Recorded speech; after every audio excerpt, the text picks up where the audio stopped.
অযোধ্যার রাম মন্দিরে ভক্তদের কয়েক কোটি টাকা নগদ এবং মূল্যবান সামগ্রী চুরির ঘটনায় ৮ জনকে গ্রেফতার করল উত্তরপ্রদেশ পুলিশ।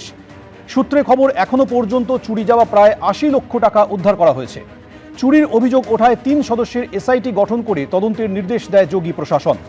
মঙ্গলবার প্রাথমিক তদন্ত রিপোর্ট জমা দেয় এসআইটি।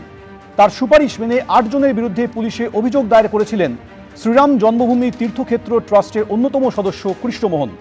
আর তারপরই ৮ অভিযুক্তকে গ্রেফতার করা হয়। ধৃতদের মধ্যে রয়েছেন রামশঙ্কর যাদব ওরফে টিন্নু, যিনি মন্দির কর্তৃপক্ষের ঘনিষ্ঠ বলেই পরিচিত।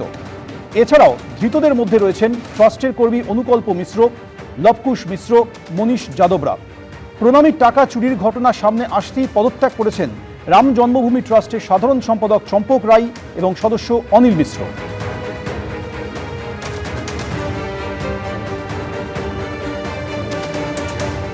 एसआईटी की रिपोर्ट आई, तुरंत कार्रवाई प्रारंभ हो गई और मैं आश्वस्त करता हूं, जो मैंने कहा था दूध का दूध और पानी का पानी हम करके रहेंगे।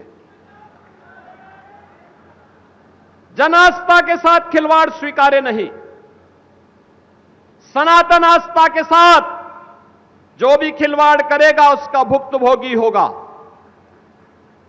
किसी को छूट नहीं दी जा सकती।